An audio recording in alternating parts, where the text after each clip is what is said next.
God says, I love you. Matter of fact, I put you before me. And then he told us in the Bible, does it not say it? To put others above yourself, to die to yourself for someone else, to give more than what is asked. Why is that? Because it's kind of like he's trying to, matter of fact, it's not kind of, he's trying to tell us that this is love.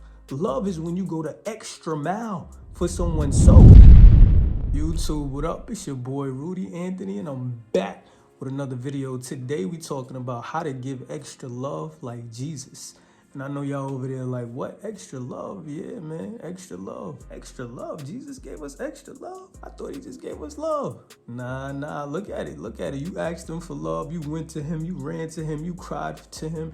You wanted his presence. You needed him to be there for you. But what'd he do? He said, I'm gonna die for you. He died when you came to him. He died for you, right? So I don't remember me asking him to die for me, right? So that means he kind of gave me a little bit more than what I asked. But why would he do that though? Maybe he was trying to show us what we was asking for had to be shown in death, right? I love you. Let me show you how much I love you. I'm gonna go the extra mile for you, right? And that's crazy, right? Because when I go into the Bible, I'm like, yo, God, why you want me to do all of this for people, man? Look at this person doing all of this to me and they doing all of this to me. This person hurt me. This person don't care about me. This person don't care about me. And you want me to do this? You want me to do what? I mean, and I know y'all feel the same way, right? But let's also think about other things, right? Like when people feel like they don't need some type of love, right? Example, you grew up in a house. Matter of fact, I'm gonna talk about me. I grew up in a house where we didn't even show that much affection, right? Funny thing is, I didn't even know what it was. I ain't even gonna front. I didn't even know that, like, I guess like saying I love you and hugging people and all of this stuff was a thing. Honestly, I thought it was a girl thing. I ain't even gonna front. Don't laugh at me, y'all. I'm not judging y'all, right? Please don't judge me, right? But I thought that was a girl thing. I thought women was just really affectionate, right? Until later on in my life, I started to see people in their families, guys, like hugging their moms and chilling, like, you know what I'm saying, like giving mad affection, like, and I used to look at that like, yo, what are they doing, right? And the funny thing is, I would get in relationships as well, and sometimes, or a lot of times, the women would be affectionate. Even I wouldn't even want nobody to hold my hand. I ain't even gonna front. Like when I was in relationships, I did not want no girl to hold my hand, and they would always be trying to hold my hand. And to me, I thought it was weak, right? Plus, I was taught like you a sucker. Like that's how I'm from. That's where I'm from. We spoke like that, right? So it would be looked at like you soft, you a sucker, right? So in my mind, I'm thinking that's soft. But I also noticed my family ain't do that. But the funny thing is, when I started to let the women do that, it felt good. That's crazy, right? It felt good that that I got this thing that I didn't get, that I thought I didn't need, right? Now, I know a lot of us, we may think like, I don't need that. Like somebody saying I love you. Matter of fact, I had this conversation with somebody the other day, right? I asked them like, yo, do you tell your father that you love them? And it was like, nah, I don't really need that. And then I told them, I was like, but what if he did? Matter of fact, what if you did? And they was like, nah, we cool. I was like, but what if you did tell your father I love you, right? Could that help?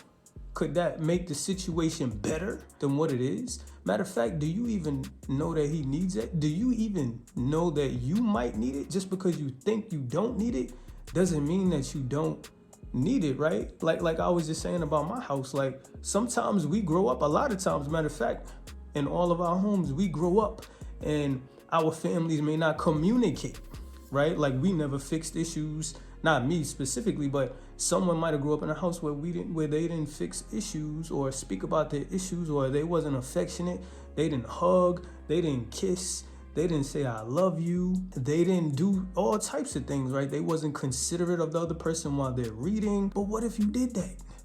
What if you was with somebody and it was like, man, I don't need no hug, and you was just like, all right, cool. But what if you did the thing that they said they didn't need? Because just like me, sometimes, a lot of times, we don't know that we actually do need something. And I'm gonna tell you another way. I'm gonna go to the Bible on this. With God, we go to God after we figure out that we do need something. And a lot of times, he's coming to us. Matter of fact, all the time, he's coming to us trying to give us something that we need, but we don't know that we need it. We don't know we need it.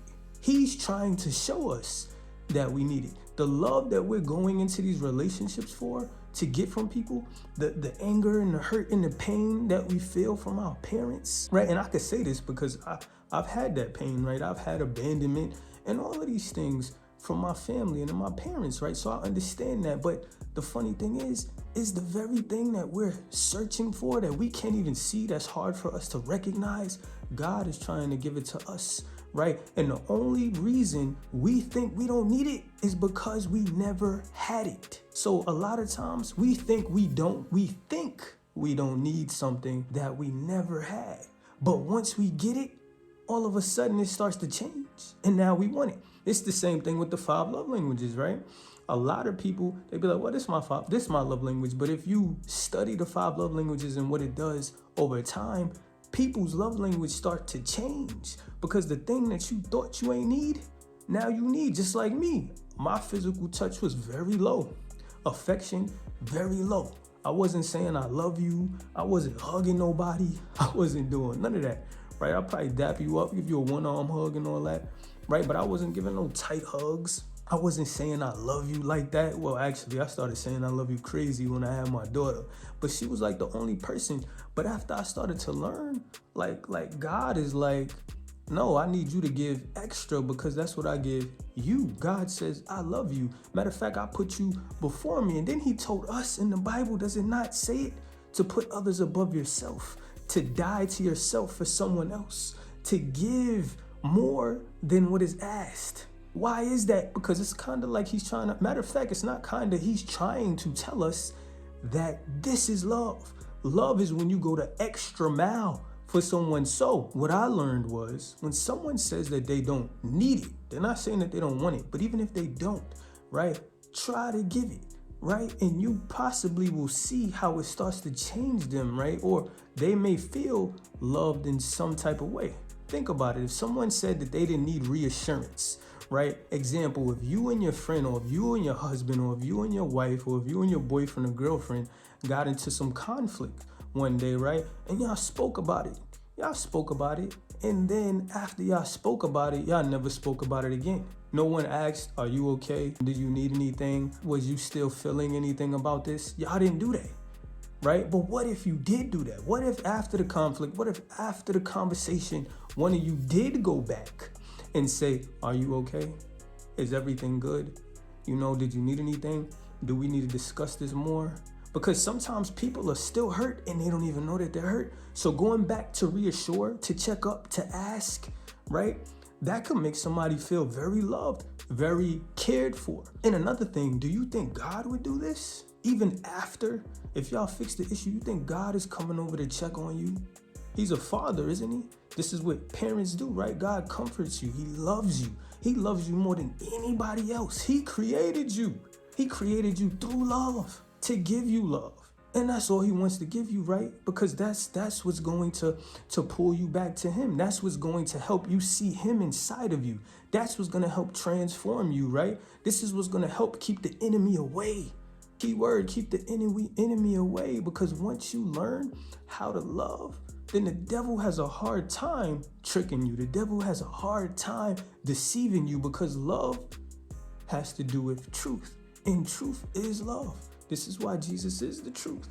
He is love. So the whole point of this video is because, for one, I love God. I love Jesus, right? And I also love the transformation in me. I love what he has done. I love what he has shown me, because I remember when I ain't know none of this, like mad selfish, don't care, prideful. I mean, I was a caring person, but at the same time, I was not aware of how to love people. I wasn't aware that I gotta think so much about other people. I thought I was, until I started getting closer to God, and God is like, you think about yourself too much. I need you to change that. I need you to focus on others more than you, because that's what I do, because that is what Jesus does, right? So, and one of my goals is like, yo, how can I do better? How can I give more love? How can I learn someone? How can I give extra, right? Because just because somebody tells me they don't need it doesn't mean that they don't need it. Because when Jesus came to us, when Jesus went to the people, even in the Bible, right, his hometown and other places, he asked them. They said they didn't need him. He knew that they needed him, but they said they didn't, which means they thought they didn't. But he tried to give it to them, and actually he did. And when they did, and when they realized it, mostly after his death, they realized they did need him, right? Remember, the people didn't even know who he was when he got there until after. Then they figured out who he was, and then they figured out that they needed him. We are the same way to each other because God is love. So I want to encourage y'all, right? Because I know y'all feeling this right now. I want to encourage y'all that for now on, when you go into these relationships, even your friendships, even your family, try to give extra, right? If somebody denies it, of course, don't force yourself on someone, but try to just give little things. If they don't need reassurance, guess what? Reassure them. Why? Because reassurance is love, right? If someone feels like you don't got to tell them you love them because they can see it, guess what? What is saying I love you gonna hurt? Is it gonna hurt anything, or is it gonna help something? Because that might enhance that, right? And that person may start doing it too, because I also realize with God that we gotta lead in the areas that we would most likely sometimes want others to lead in, or want others to give us. Or if they don't know, how we gonna see it? Someone has to show us. And Jesus came to show us and to help us to know what we didn't know. So we got to do the exact same thing in love. He said that they will know that we are his by how we love each other. We got to keep working every single day to give love. How can I love somebody? How can I give to somebody, right? It ain't just money. God ain't talking about just money when you give yourself. The Bible says to give your body, to give your life, to die to you. How you feel and what you want has to die.